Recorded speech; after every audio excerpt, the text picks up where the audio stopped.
लता मंगेशकर पुरस्कार जाहीर झाला तेव्हा तुमची मानसिक अवस्था कशी होती? एक दिवस अगोदर मला मंत्रालयावरून फोन आला, कोळी समाजातली मुलगी गाते. ह्या मुलीला मुंबईसारख्या कुठल्या संगीतकाराला दाखवलं ऐकून तर म्हणे हिचं सोनं होईल. त्याने शेवटी दादांना सांगितलं, म्हणे दादा हम लोग ऐसे करेंगे, गाना फिर रिटेक करेंगे, लताबाईंशी फिर करे. हे गाणं म्हणे लताबाईने गायलं, हे पुष्पा पागधरेने गायलं. काय चावायला.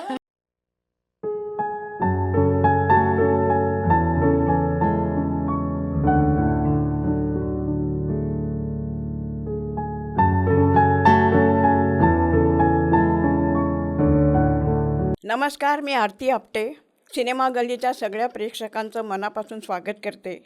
आज आपल्याकडे सुप्रसिद्ध गायिका पुष्पाताई पागधरे आलेल्या आहेत आणि मला खात्री आहे की त्यांच्याशी आपण ज्या मनमोकळ्या गप्पा मारू त्या तुम्हाला सगळ्यांना आवडतील. पुष्पाताई, तुमचं सिनेमा गल्लीतर्फे मनःपूर्वक स्वागत. आणि आपण आता छान मनमोकळ्या गप्पा मारूया. तुमच्याबद्दल जाणून घ्यायला अनेकांना खूप उत्सुकता आहे. तुमचा खूप मोठा गायनातला प्रवास आहे आणि एका छोट्या गावातून तुम्ही मुंबईमध्ये छान सेटल झालात, बरीच गाणी गायली. मला आत्ता आपल्या गप्पांची सुरुवात म्हणून एक मुद्दा आठवतो आहे. तो असा की तुम्हाला काही वर्षांपूर्वी लता मंगेशकर पुरस्कार जाहीर झाला तेव्हा तुमची मानसिक अवस्था कशी होती? मला म्हणजे पहिल्यांदा पहिली जेव्हा खबर आली, मला एक दिवस अगोदर मला मंत्रालयावरून फोन आला तावडेजींचा.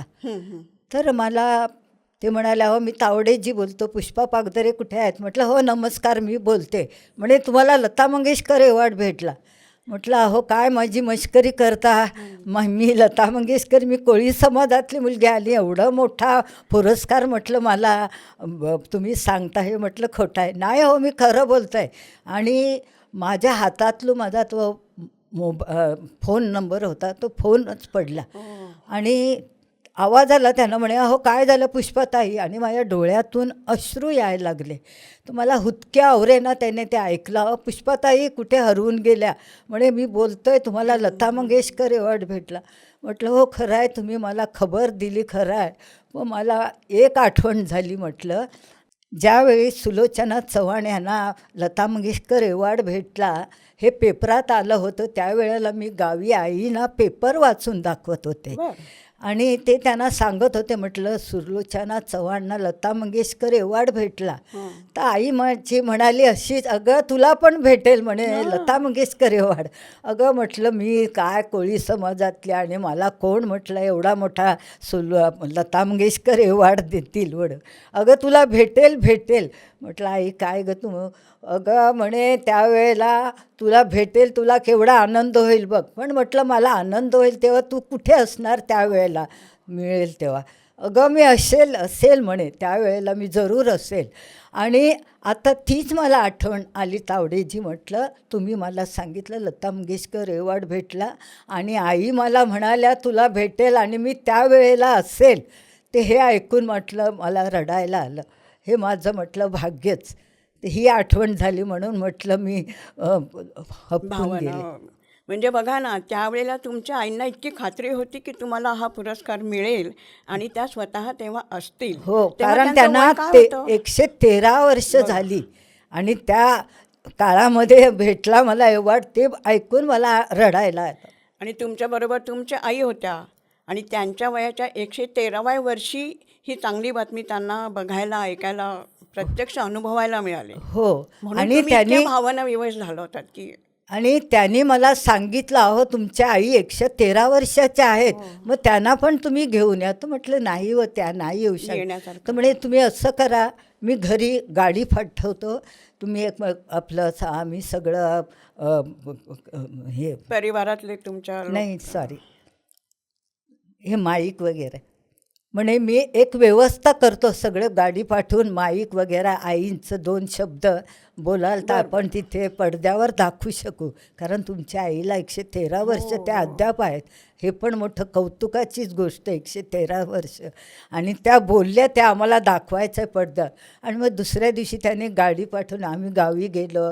आईने मला काय म्हणतात पप्पी घेतली आणि बोलल्या, आई की मला माझ्या पुष्पाला अवॉर्ड मिळाला म्हणे, धन्यवाद धन्यवाद. त्याने असं बोलून दाखवलं, तर त्यांना आनंद झाला. किती छान. ते प्रत्यक्ष शूटिंग झालं त्याचं हो, आणि ते त्यांनी shooting केलं दाखवलं त्यांनी. नंतर. हो, किती छान. म्हणजे तुमच्या आईंच्या भावना पण तेव्हा सगळ्या रसिकांपर्यंत पोचल्या पोचल्या. त्यांच्याच शब्दातून. हो. खूपच छान. म्हणजे हा पुरस्कार मिळाला तुम्हाला, आईच्या समोर तो मिळाल्याचा आनंद झाला. आनंद झाला फारच. आणि माझं भाग्यच, कारण आई मला म्हणाल्या मी असणार. हो, ते ती आठवणने मला एकदम एकदम खरं वाटलं की आई माझ्या अद्याप आहेत 113 वर्षापर्यंत. बरोबर आहे. तुम्ही लता दीदींना कधी प्रत्यक्ष भेटला होतात? म्हणजे नाही. कधी, म्हणजे त्या काळामध्ये? नंतर? नाही, त्यांना कधी मी भेटले नव्हते. पण असं मी फिरायचे स्टुडिओमध्ये, लताबाई गायच्या, ते मला सवय होती, तर मी अशा त्यांना पाहिलं होतं. बरं. पुष्पाताई, मला आठवतं आहे तुमच्याबद्दल जेव्हा वाचत होते तेव्हा, की तुम्ही वयाच्या अक्षरशः 14 किंवा 15व्या वर्षी लता दीदींचंच जो आवडतो सर्वांना हे गाणं प्रस्तुत केलं होतं आणि त्यामुळे तुमच्या आयुष्याला खूप वेगळा टर्न मिळाला. तर त्याबद्दल काय सांगाल का? हो, तो काळ असा होता की त्यावेळेला मी शाळेमध्ये जात होते आणि आमचे एक नाईक गुरुजी, बरं. भिकाजी बुधाजी नाईक, हे रिटायर झाले होते. त्यात आमचा निरोप समारंभ होता. आणि त्या समारंभामध्ये अध्यक्षस्थानी वरळीचे वासुदेव वरळीकरजी हे होते. बरं. तर सगळं झाल्यानंतर मला सगळ्यांनी प्रोत्साहन केलं की पुष्पाताई तुम्ही गा, तू गाणं. म्हणजे मास्तर लोक पण मला बोलले की पुष्पा तू एखादं गाणं गा या सभेमध्ये. तर म्हटलं ठीक आहे. तर त्यावेळेला लताबाईंचं ते गाणं फार चालायचं, तर मला तीच आठवण आली. म्हटलं तो जो आवडतो सर्वांना तोची आवडे देवाला. ते हे गाणं मी त्या वेळेला गायले. आणि ते गाणं गायले तेव्हा वरळीकरांनी ते ऐकलं, म्हणे ही कोळी समाजातली मुलगी गाते. अरे बापरे म्हणे, ह्या मुलीला मुंबईसारख्या कुठल्या संगीतकाराला दाखवलं ऐकून, तर म्हणे हिचं सोनं होईल. आणि सगळा प्रोग्राम संपल्यानंतर त्यांनी मला बोलवलं आणि मला विचारलं की म्हणे अगं पुष्पा, तुला म्हणे मी बोलावलं मुंबईला एका संगीतकाराला ऐकून दाखवायला तुझा आवाज, तर तू येशील का? हो म्हटलं येशील, जरूर येशील. मला आनंद झाला. आणि 2 महिन्यामध्ये त्यांचं लेटर आलं. त्यावेळेला फोन वगैरे नव्हते. लेटर आलं मला आणि मी शिवाजी पार्कला पोचले आणि तिथे गेले तेव्हा वसंत देसाईने मला बघितलं आणि काय तू गातेस का? म्हटलं हो गाते. म्हणे छान छान, चल ऐकव म्हणे का मराठी. मी मराठी 1-2 गाणी ऐकवली. म्हणे तुला काही हिंदी असे गीत गझल काही कुठलं हिंदी गायला येते का? तर म्हटलं हो मी गाते. रेडिओवर मी पिकअप केले, त्यावेळेला रेडिओ चालायचे, तर मी त्यावेळेला गाणी पिकअप करे. म्हटलं मी बडे गुलाम खानची ठुमरी, अख्तरी बेगमची गझल अशी मी काही अशी पिकअप. काय म्हणे तू बडे गुलाम खानची ठुमरी गाणार? तू गा म्हणे, मला ऐकून दाखव. आणि त्याने मला सुरुवात केली आणि मी सुरुवात केली तर ते असे पाहत राहिले. म्हणे काय हिचा आवाज आहे फिरकत वगैरे. कारण मला माझे खरे गुरु म्हणजे R.D. बेंद्रे होते. मी लहानपणापासून त्यांच्याकडे शिक्षण केले क्लासिकल. त्यांनी मला इतकं शिक्षण दिलं होतं, विनामूल्य शिकवलं. रागांची म्हणजे आरो अवरई राग, थोडं ख्याल गायकी पण दाखवलं. जलद चिजा ते मी पहिल्यापासून शिकले होते.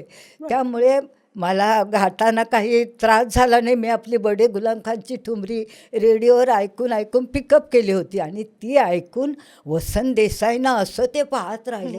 अरे बापरे म्हणे, काय तुझ्या गळ्यामध्ये हरकत होती बडे गुलाम अली खान साहेबांची? तुम्ही का करू सजनी आहे ना बालम, हे त्यावेळेला रेडिओला लागायचं आणि ते मी गाऊन दाखवलं आणि ते खुश झाले. आणि त्यांनी लगेच वरळीकरांना सांगितलं, खरोखर म्हणे तुमची जी त्याने मला ऐकून दाखवायला ज्या मुलीला तू आणलंय तिच्या गळ्यामध्ये खरोखर सरस्वती म्हणे आहे. खूप आवडलं चांगलं. हो छान आवडलं. आणि पण खुश मग झाले. त्यांनी तुम्हाला काही आणि सल्ला मध्ये गाताना माझ्या शब्दामध्ये थोडंसं होतं, कारण कोळी समाजात हो. मला हिंदी जास्त येत नव्हतं, तर ते क ह ज हां, हां. ह्याची त्यांना ती थोडी कमतरता वाटली. तेव्हा मला उच्चारांसाठी. वसंत देसाईंनी सांगितलं, म्हणे पुष्पा, म्हणे तुला उर्दू शिकावं लागणार, कारण उर्दूचे लफ्ज तुझ्या तोंडातून ते येत नाही. तर म्हटलं मी शिकेन. आणि मग त्यांनी मला सांगितलं, असं कर, मी तुला गुरु पण देते. बरं. आणि त्यावेळेला रफी साहेबांचे गुरु खासाब अब्दुल रहमान खा, त्यांच्याकडे त्यांच्याकडे. मला त्यांनी शिकायला ठेवलं. मग मी त्यांच्याकडे गंडा बांधला आणि उर्दू पण दुसरीकडे शिकायला लागले. आणि मला त्यांनी गीत गझल सगळं शिकवलं म्हणजे खासाबांनी. गंडाबंद शागिर्द हो, झालात तुम्ही हो. त्यांच्या. वा, खूपच छान. म्हणजे एक मराठी मुलगी कोळी समाजातून मुंबईमध्ये आली आणि वसंत देसाईंसारख्या इतक्या मोठ्या संगीतकारांनी खरं. तुम्हाला उर्दू शिकण्याचं मार्गदर्शन केलं. तर मार्गदर्शन तुम्ही केलं आणि माझ्यासाठी ते चांगलं झालं. खूपच छान. म्हणजे तुम्हाला असं पिळगावकर सरांच्यामुळे राम कदमांच्याकडे जायची संधी मिळाली. हो. तुम्ही त्यांना प्रत्यक्ष भेटलात आणि तुम्ही त्यांच्याबरोबर ते संगीत दिग्दर्शक आणि तुम्ही गायिका असं बरंच काम केलं. बरं. त्याच्यापैकी तुम्हाला कोणती गाणी आवडायची त्यावेळेला राम कदमांचं संगीत असलेली? नाही, त्यावेळी रामभाऊंची तर पिंजरा चाललं होतं, पिंजऱ्यातली गाणी. आणि बाकी कुठली कुठली पुष्कळ पिक्चरची गाणी त्यांची अशी ऐकलेली होती तशी. तुम्ही गायलेलं मी गायलेलं त्यांच्याकडे मला तो आता पहिल्यांदाच चान्स भेटला खरं म्हणजे. हो. कारण त्याचं असं झालं की रामभाऊंना कोल्हापूरहून दादा कोंडकेंचा फोन आला. बरं. तर रेकॉर्डिंग करायचं, त्यांचं शूटिंग चाललं होतं. उषाबाई डान्सरला त्यांच्या होत्याच, तर एक गाणं त्यांची शूटिंग चाललं होतं. आणि दादांना आठवण आली, म्हणे अरे आपली एक लावणी आहे, ती पण आता उषा आहे तिथे, उषाबाई आहेत, तर ते पण म्हणे त्यांची पण शूटिंग झाली असती तर बरं झालं असतं. असं करून त्यांनी कोल्हापूरहून रामभाऊंना पुण्याला फोन लावला. बरं. तर म्हणे अरे राम, तू उद्याच्या उद्या म्हणे मुंबईला जाऊन स्टुडिओ बुक करून लताबाईकडून हे गाणं तू रेकॉर्डिंग करून घे, आपली ती लावणी. म्हणे ठीक आहे, मी उद्याच्या उद्या जातो. मग रामभाऊ दुसऱ्या दिवशी सगळे म्युझिशियन घेऊन मुंबईला आले. आल्याबरोबर त्याने स्टुडिओ बुक केला पहिला आणि लताबाईंकडे गेले. लताबाईंना सांगितलं असं की मला रेकॉर्डिंग करायचं आहे. अरे म्हणे राम, मी म्हणे गाऊ शकणार नाही आज. काय त्यांचा आवाज ठीक नव्हता की काय काम घेतलं तर काय कल्पना नाही मला, पण त्यांनी सांगितलं मी आज गाऊ शकणार नाही. तर मग रामभाऊ काय बोलले नाही, आले. म्हणे आता काय करावं. आणि दादांना म्हणे लताबाईंकडूनच गाणं घ्यायचं आहे, आता मी कोणाकडे जाऊ, काय करू. तर रामभाऊकडे मी त्यांच्या गाढवाला भेटला गुरु, ती गाणी गात होते, त्यांना आवाजाची एक माहीत होती. तर त्यांच्या मनात आता काय भावना असतील त्या मला कल्पना नाही, पण त्यांनी विचार केलं, म्हणे हे गाणं मी आता पुष्पा पागधरेकडून घेते. असं करून त्याने मग त्यांच्याकडे विधाते ढोलकीवाले होते, त्यांना गाणी माहीत होती. म्हणे विधाते तू आता पुष्पाबाईंकडे जा आणि हार्मोनियम त्यांना ते गाणं दाखव उद्याचं रेकॉर्डिंगचं, आणि उद्या 10 वाजता त्यांना स्टुडिओत यायला सांग बॉम्बे लॅबवर. ठीक आहे म्हणे, बॉम्बे लॅबमध्ये मी त्यांना घेऊन यायला सांगतो, गाणं दाखवतो. आणि विधाते संध्याकाळी आले, मला गाणं दाखवलं.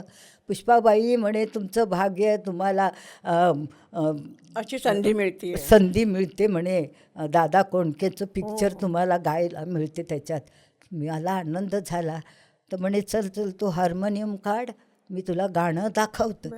आणि त्याने गाणं दाखवलं तर माझं एकदम चेहरा रडकुंडीसारखा आलं. म्हटलं अरे बापरे, क्लासिकल गाणं, आणि पहिल्यांदाच गाणार, ते सम काळ कसं काय आणि ताना वगैरे होत्या. म्हटलं नाही हो मी गाऊ शकणार नाही. विधाते हो. आणि काय असं सरळ गाणं असतं तर काय वाटलं नसतं, त्याच्यामध्ये असं ताना बिना. म्हटलं बापरे मी गाऊ नये. अगं म्हणे पुष्पाताई कशाला तुम्ही घाबरता, सगळं होईल. नाही हो मी एवढं म्हटलं. आणि उद्याच्या उद्या रिहर्सल केली असती तर मला काय वाटलं नसतं 1-2 दिवस.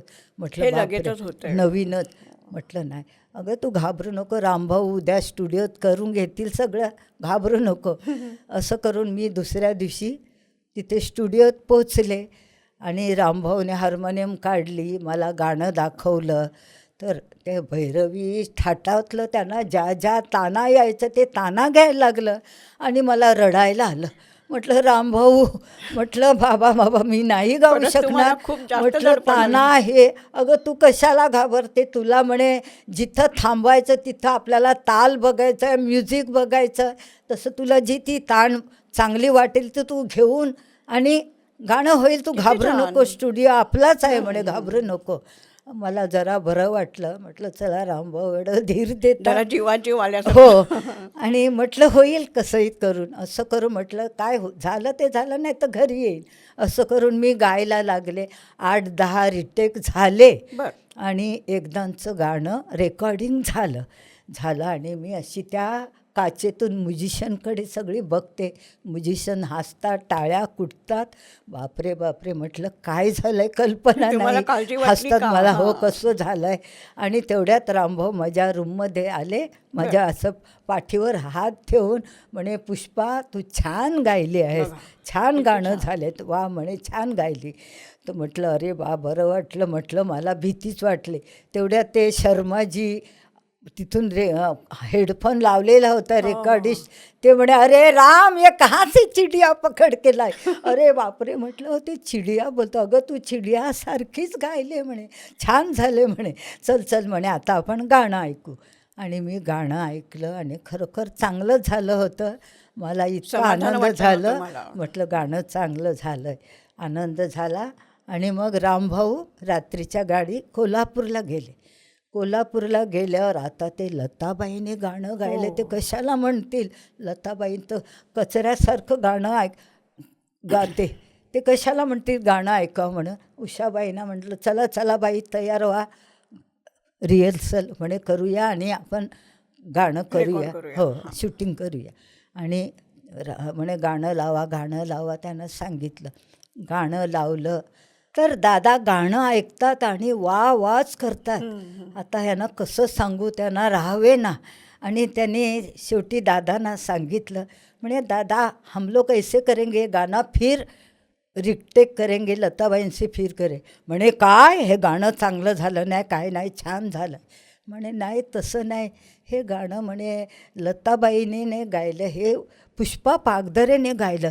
काय चांगला म्हणे, हे गाणं एवढं चांगलं झालं आणि तू म्हणतो रिटेक करायचं. काही नाही म्हणे हेच गाणं ठेवायचं.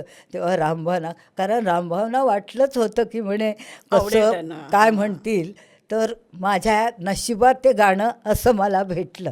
अशी संधी तुम्हाला मिळाली.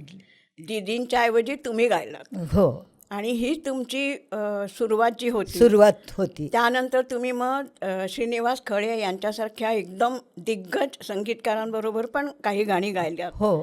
तर त्यांची तुम्हाला कोणती गाणी तुम्ही गायलेली विशेष आज आठवत आहेत? कोणाची? खळे सरांची. नाही, खळे साहेबांची तर मी गाणी गायलीच नव्हती. माझा कारण मी लावणी, त्यावेळेला लावण्या HMBमध्ये लावण्या व्हायच्या, विठ्ठल शिंदेंच्या, बाकीची जी कोणी संगीतकार होते त्यांच्या लावण्या, मी लावण्याची छाप पडली होती माझ्यावर. आणि मी बोलले पण होते एकदा श्रीनिवासजींना, अहो म्हटलं माझा लावणीचा छाप काढून टाका, मला एखादं कुठलं भावगीत माझ्याकडून घ्या. आणि तो योग आला माझ्याकडे. आणि मी त्यांचं ते आला पाऊस मातीच्या वासात ग, हे त्यांचं गाणं गायलं त्यावेळेला. पहिलं त्यांनी रेडिओला केलं भावसरगममध्ये आणि मग HMBमध्ये केलं. तर त्या गाण्याचं असं झालं की एकदा ते गाणं म्हणजे प्रत्येक पावसाळ्याला ते गाणं लागायचं. आणि एक गृहस्थ असे होते धुळ्यावरून, कर्णिक करून होते, कर्णिक तर प्रोफेसर होते ते. तर त्यांना हे ते गाणं लागलं की नेहमी माझ्या आठवण यायची, म्हणे या गायिकेला मी पाहीनच जाऊन, म्हणे त्यांच्याशी भेट घेईल.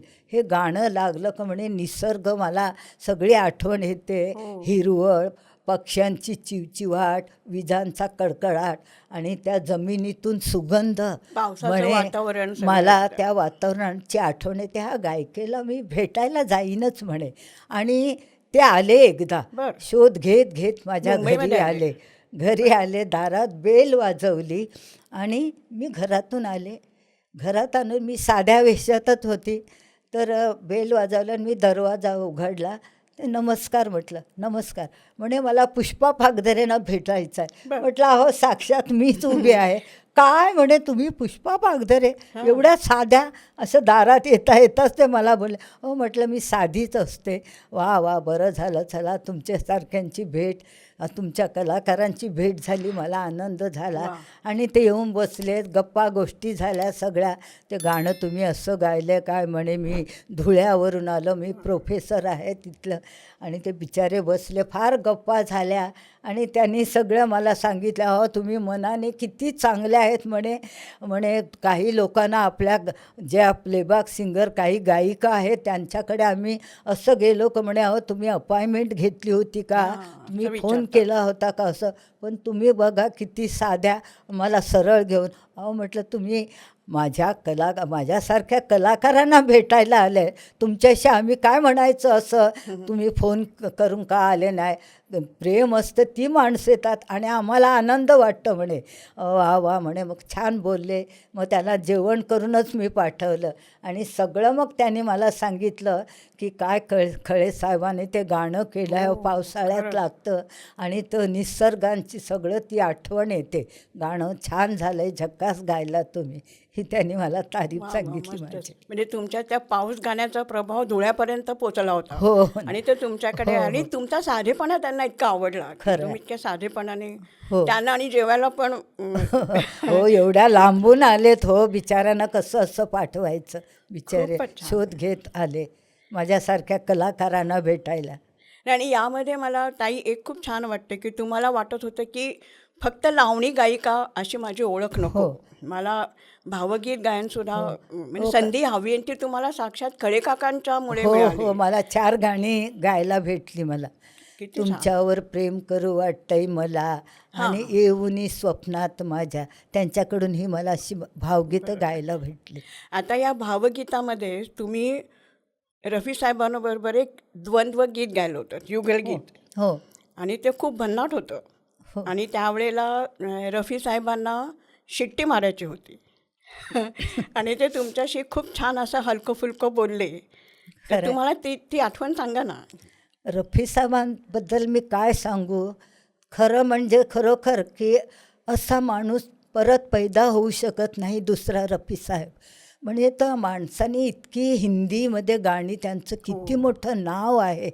आणि त्या माणसाला मी ज्या दिवशी माझं पहिलं गाणं, मला जसं वंदना विटणकरने फोन करून सांगितलं की म्हणे श्रीकांत ठाकरेजीकडे तुम्हाला गायचं आहे, ते पण रफी साहेबांबरोबर. तर मला आनंद झाला. म्हटलं अरे बापरे, चला रफी साहेबांबरोबर गायला मला मिळतं आहे.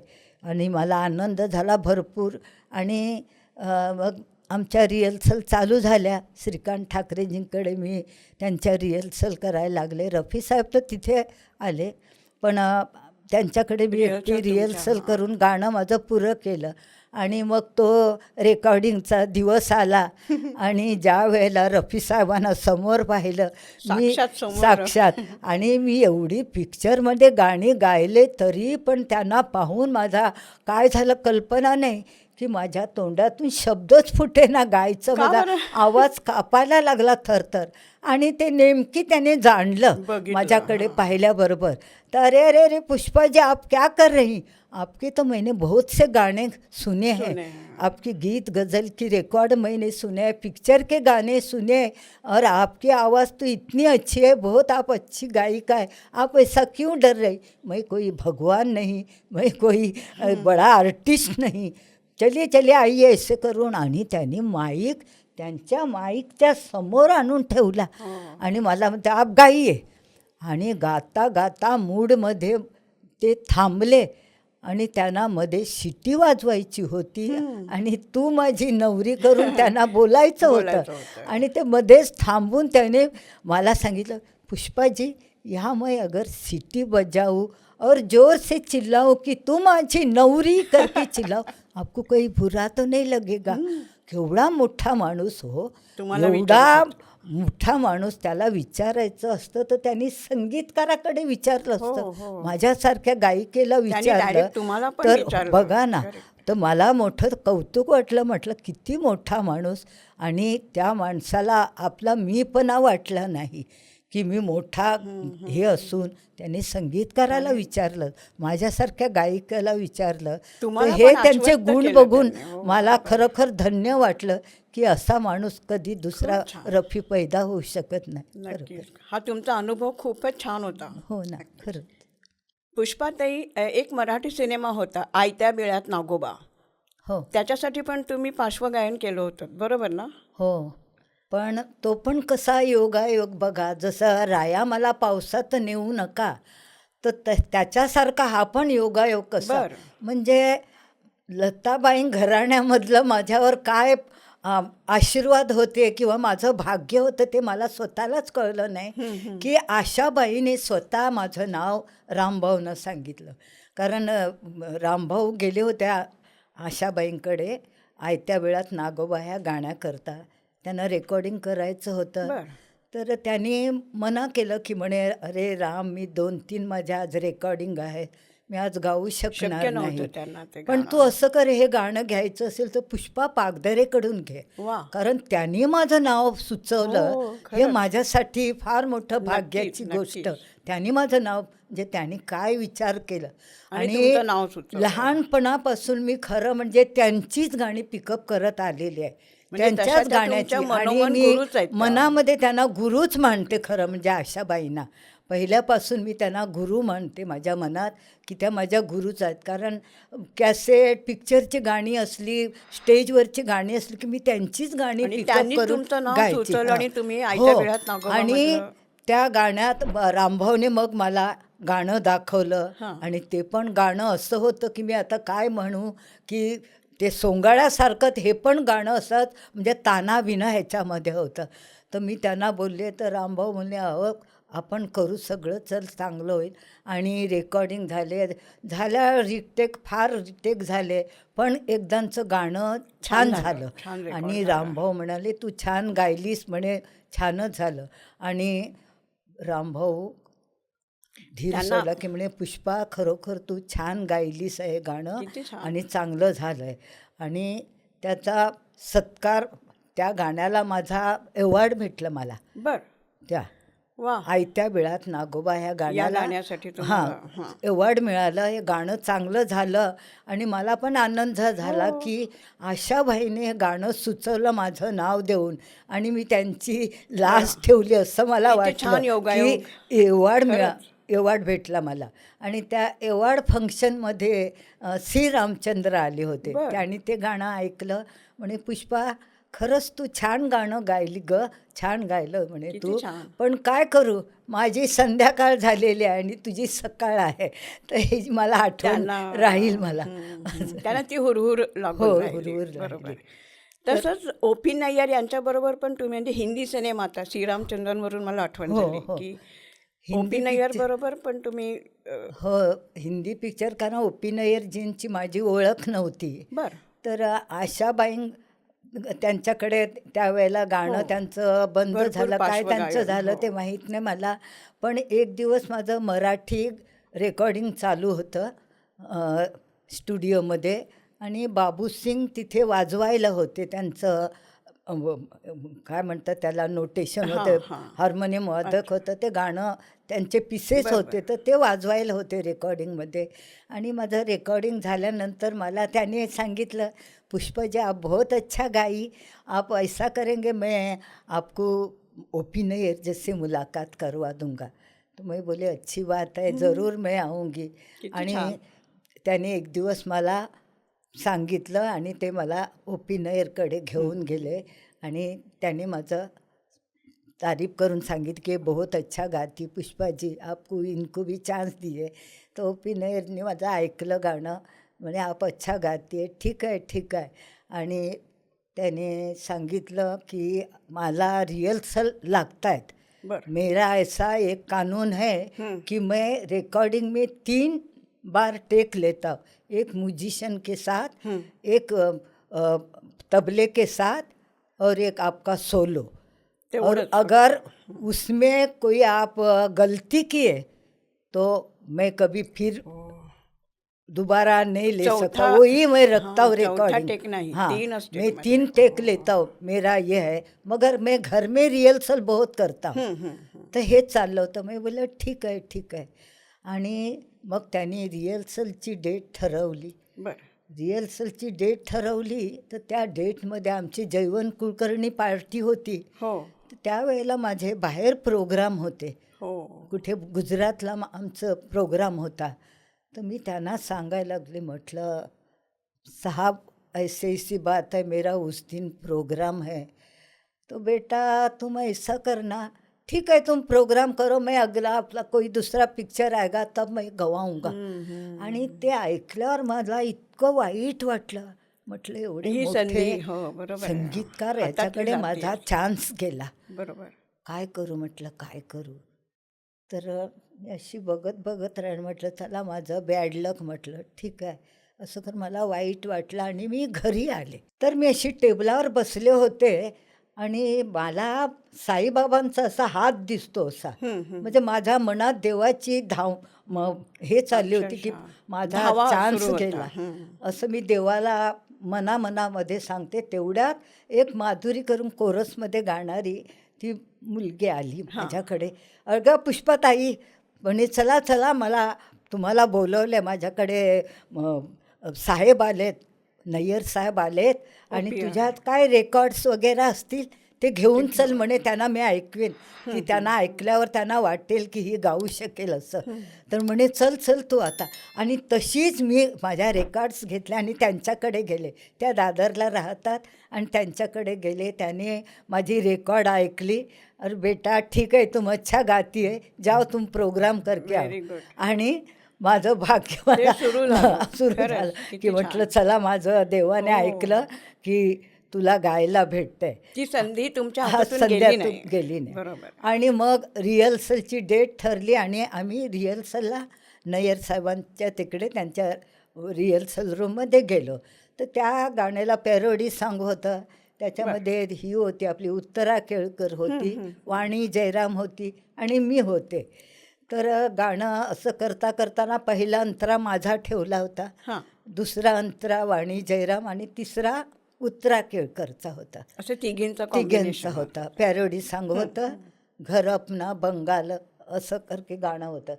तर झालं आणि ते रतन मोहन डायरेक्टर ते पण आले होते, प्रोड्युसर बसले होते, कारण आम्हाला ऐकायचं होतं त्यांना कसा आवाज आहे तो. तर रिहर्सल चालू झाली आणि ते ऐकत होते. तर सगळे रिहर्सल झाल्यानंतर नय्यर साहेबाने रतन मोहनना विचारलं, कैसा लगा ये लड़की लोग का गाना. तर रतन मोहन जी बोले, वो वाणी जी भी अच्छी लगी, वो उत्तरा जी भी अच्छी लगी, मगर जो पुष्पा जी का सुना तो मुझे ज़रा कुछ अच्छा नहीं लगा. बस एवढं बोलण्याचं काम होतं की त्यांनी त्यांची स्क्रिप्ट फेकून दिली. आपका पिक्चर हमको करना नहीं, आपने कैसे जाना कि वो लड़की की आवाज़ अच्छी नहीं.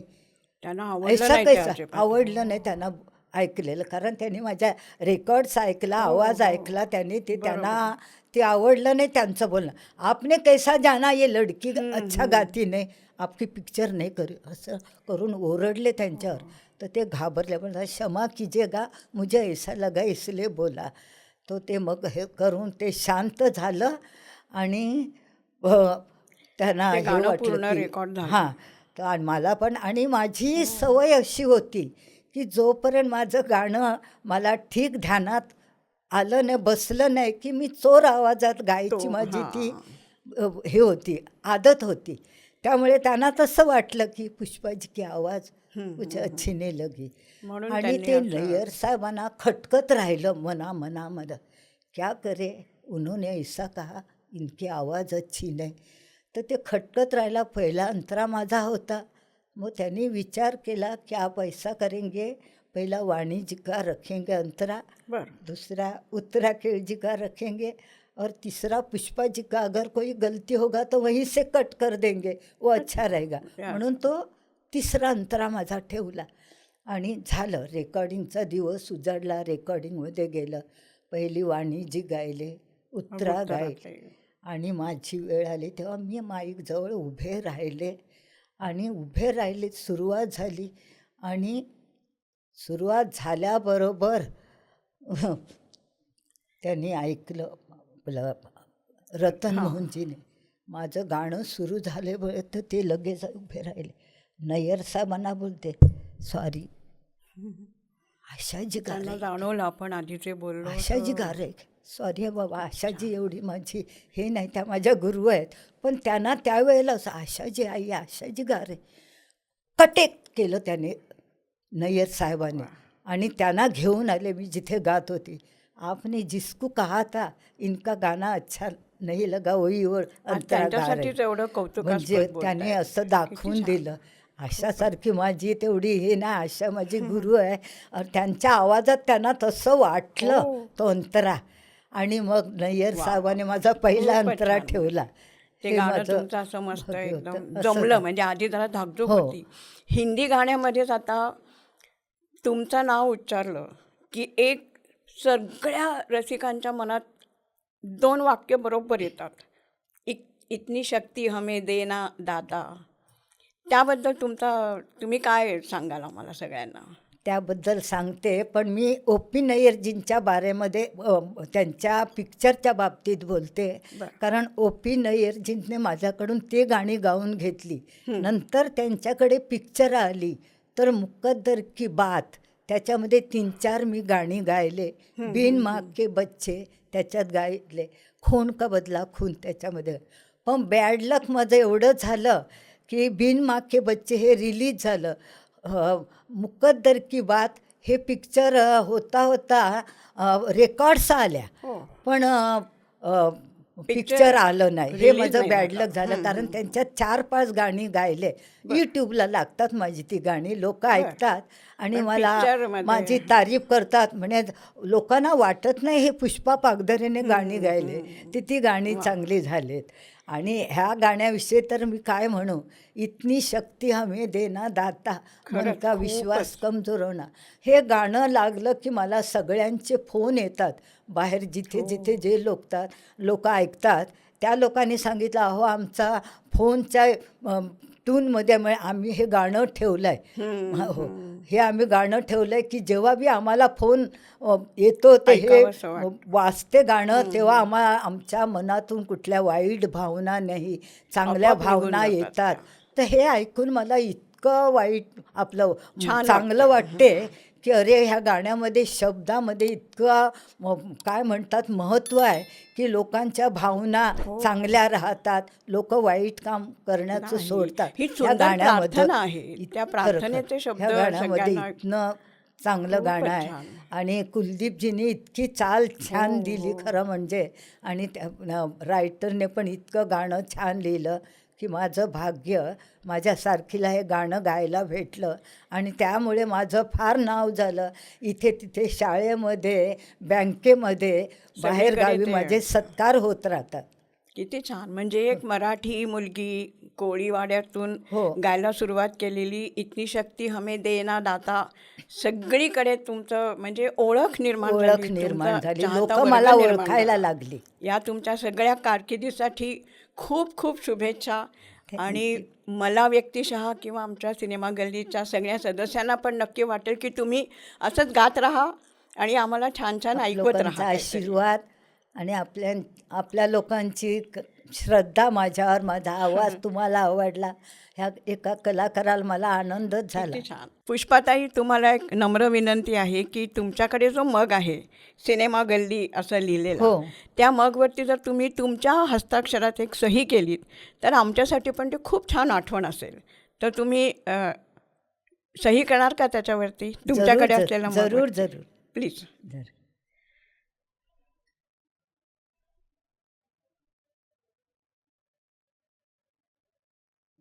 वा वा वा, खूप छान. धन्यवाद. आम्हाला सगळ्यांना खूप छान वाटलं तुमच्याशी गप्पा मारायला. आणि मला पण आनंद झाला, तुम्ही माझी मुलाखत घेतली.